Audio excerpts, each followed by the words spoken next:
조합제TV 시청자 여러분 안녕하십니까. 2018년 12월 1일 밤 8시를 넘고 있습니다. 한국과 지구 반대편에 있는 나라 아르헨티나의 부에노스아이레스에서는 지금 G20 정상회의가 열리고 있습니다. 세계 20대 경제대국이 모이는 자리입니다. 이 G20 회의는 2008년에 금융위기가 세계를 휩쓸고 있을 때 그 대책 차원에서 당시 부시 대통령이 주도하여 만든 모임입니다. 여기에 한국이 들어갈 수 있었던 것은 당시 이명박 대통령의 역할이 컸습니다. 물론 한국은 세계 5대 공업국이고 세계 6대 무역국이고 세계 12위 하는 경제 규모를 자랑하고 있으니까 마땅히 들어가야 합니다. 당시 아르헨티나 시간으로 토요일 오후니까 한국 시간은 내일이 되겠습니다. 중요한 회담이 예정되어 있습니다. 트럼프 미국 대통령과 시진핑 중국 국가주석이 저녁을 함께 하면서 회담을 갖습니다. 이 회담에서 무역 분쟁, 미중 무역 분쟁이 일단 휴전할 것이냐, 해결된다기보다는 일단 휴전할 것이냐 하는 게 큰 쟁점입니다. 트럼프 대통령은 중국에 대해서는 항상 강경한 발언을 하는데 시진핑에 대해서는 내 친구라고 하면서 다정하게 다가갑니다. 그러면서 이번 회담에서 성과가 있을 것이라는 뉘앙스의 이야기를 하곤 합니다. 만약 이번이 또 결렬되면은 미국이 매년 수입하는 중국의 상품 약 5천억 달러 전부에 대해서 관세를 추가로 매기는 이런 보복이 있을 수 있다 하는 또 위협을 트럼프 행정부가 하고 있습니다. 그만큼 이번 회담에서 시진핑이 양보하기를 기대하는 것 같기도 합니다. 이 미국과 중국의 무역회담이 무역을 주제로 한 이번 두 정상회담이 일단 휴전으로 결론이 나더라도 이게 문제의 끝이 아닙니다. 이미 미국과 중국은 대결 구도로 가고 있습니다. 이렇게 된 데는 미국의 태도 변화, 중국의 태도 변화가 같이 왔습니다. 트럼프 대통령이 등장하면서 공화당, 민주당 할 것 없이 이제 중국의 영향력 확대는 미국이 전력을 다해서 제어해야 한다. 시간이 결코 미국 편이 아니다. 힘이 있을 때, 중국을 견제할 힘이 있을 때 지금 해야 한다는 데 대한 컨센서스가 이루어졌습니다. 이것은 민주당, 공화당을 초월하는 미국의 국가 의지로 되고 있습니다. 중국을 그렇게 잠재적인 적으로 보게 된 것은 중국이 군사력, 그리고 경제력, 그리고 문화적 힘, 과거의 역사적 어떤 인연 이런 걸 총동원해가지고 지금 인도 태평양 아시아 지역에서 패권 국가가 되려고 하는 야망을 노골적으로 드러내고 있다. 특히 남중국 해에서 여러 가지 위협적인 도발을 하고 있다. 그리고 중국에 대한 과거 정권의 오판이 있었다는 이런 점검과 반성으로부터 비롯되었습니다. 미국은 지금까지 어떻게 보았느냐 하면은 중국이 개방적 경제 시스템을 취하게 되면은 불가피하게 이 정치도 자유화의 길을 걷지 않을 수 없을 것이다라고 생각을 했는데 시진핑이 들어오고 나서 그 기대를 무너뜨리게 하고 있습니다. 즉 경제는 시장 경제, 대외 무역 의존형 경제로 가져가면서도 정치적 통제는 오히려 강화하고 있습니다. 시진핑이 들어오고 나서 언론 자유라든지 정치적 자유가 더 제약이 되고 더구나 시진핑은 과거에 10년, 주석을 10년 한다는 그런 불문율을 깨고 장기 집권할 수 있는 길을 이미 열어놓았습니다. 그래서 미국은 전략 개념으로서 중국을 이제는 잠재적 주적으로 본다 하는 판단을 하게 이르렀습니다. 최근에 아시아 태평양이라는 말을 써야 할 때에 미국 사람들이 인도 태평양이란 말을 합니다. 인도 태평양, 인도양 태평양이란 뜻도 되고 인도의 가치를 매우 중요시합니다. 인도. 그러니까 중국을 포위하려면은 이 기둥이 있어야 됩니다. 동쪽에는 역시 한국과 일본인데 한국의 문재인 정권이 애매한 태도를 취하니까 일본을 확실한 미국의 동맹국으로 확보하고 그 다음에 왼쪽에는 인도를 하나의 말뚝으로 이용해 가지고 인도, 호주 그리고 일본을 잇는 대중국 포위망을 염두에 두고 그쪽 방향으로 움직이고 있습니다. 이번에 G20 회의에서도 문재인 대통령과는 풀 어사이드라고 그래가지고 격가지로 그냥 막간을 이용한 큰 의미가 없는 대화를 하는 것으로 끝냈지만은 이 세 나라 호주 그리고 일본 그리고 인도 수상은 아주 트럼프가 잘 대접을 하고 공식적인 회담을 하고 서로 아주 친밀한 이야기를 주고받았습니다. 인도, 호주, 일본 여기 한국이 꼭 들어가야 되는데 한국이 빠지고 있다는 게 우리로서는 좀 좋지 않는 예감을 갖게 하기도 합니다. 왜냐하면 인도가 지금 인구가 젊은 데다가 인구가 연간 한 1600만 명씩 늘어나고 있습니다. 네덜란드라는 나라가 매년 인도에서 하나씩 생겨가지고 앞으로 10년 안에 인도 인구가 중국 인구를 추월합니다. 그 다음부터는 이 격차가 크게 벌어집니다. 한 4, 50년 뒤에 가면은 인도 인구가 중국 인구보다 한 3억 내지 4억이 더 많아지는 것입니다. 그리고 아시다시피 인도는 연령 구조가 젊은 연령층이 많고 중국은 이제 고령화 쪽으로 들어갑니다. 여러 가지 잠재력으로 봐서 인도를 미국이 잡아놓는다, 자기 편으로 잡아놓는다는 것은 중국으로서는 아주 골치 아픈 이야기가 되는 것이죠. 자, 이런 미중 대결 구도는 이게 단순히 아시아 지역만 국한된 게 아니라 이제는 아프리카, 남미에까지 번져가지고 어떻게 보면 세계적 대결 구도로 바뀌고 있습니다. 미소 냉전 체제는 그게 공산주의냐 자유민주주의냐의 대결이었는데 중국과 미국의 이 대결 구도는 물론 공산주의 대 자유민주주의란 뜻도 있지만은 미국으로서는 국제 규범을 지키는 나라와 국제 규범을 무시하는 나라의 차이다. 이렇게 딱 규정을 하고 있습니다. 국제법을 안 지킨다. 중국은 너무나 무리를 많이 한다. 그 예가 파푸아 뉴기니아에서 한 달 전에 있었던 국제회의에서 이 에이펙 회의였습니다. 에이펙 경제정상회의에서 합의문이 나오지 않았는데 그 합의문이 나오지 않은 이유는 중국이 합의문을 거부했습니다. 왜 거부했느냐? 거기 보면은 합의문에 국제 규범을 지켜야 된다는 내용이 들어 있었는데 이걸 중국은 자신들을 겨냥한 것이라고 생각하고 합의를 해주지 않아 가지고 설립 이후 처음으로 공동성명이 나오지 않았습니다.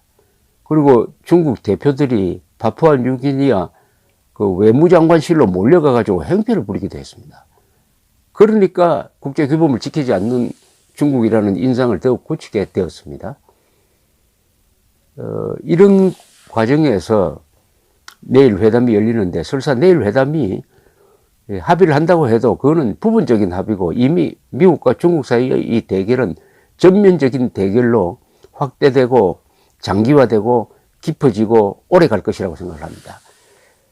단순한 무역 분쟁으로 끝나는 게 아니고 군사적 대결, 그리고 문화적 대결, 이념적 대결, 이렇게 되죠.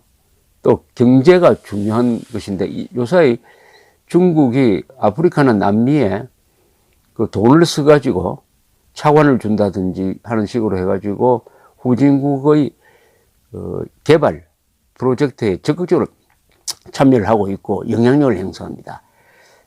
작년에 짐바브웨에서 무가베를 몰아내는 쿠데타가 있었는데, 그 쿠데타도 중국이 뒤에서 조종을 했다는 설까지 나올 정도입니다. 이러니까 미국으로서는 세계 패권 국가의 지위를 양보하지 않겠다. 그래서 미국의 전략 전문가들은 이 중국과 러시아를 전문 용어로 리비저니스트 스테이트라고 분류를 합니다. 리비저니스트 스테이트라는 것은 뭐냐면은 국제 질서를 현상 유지해야 되는데 국제 질서를 현상 타파하겠다, 국제 질서를 타파하겠다고 도전하는 나라를 러시아와 중국으로 보고 있습니다.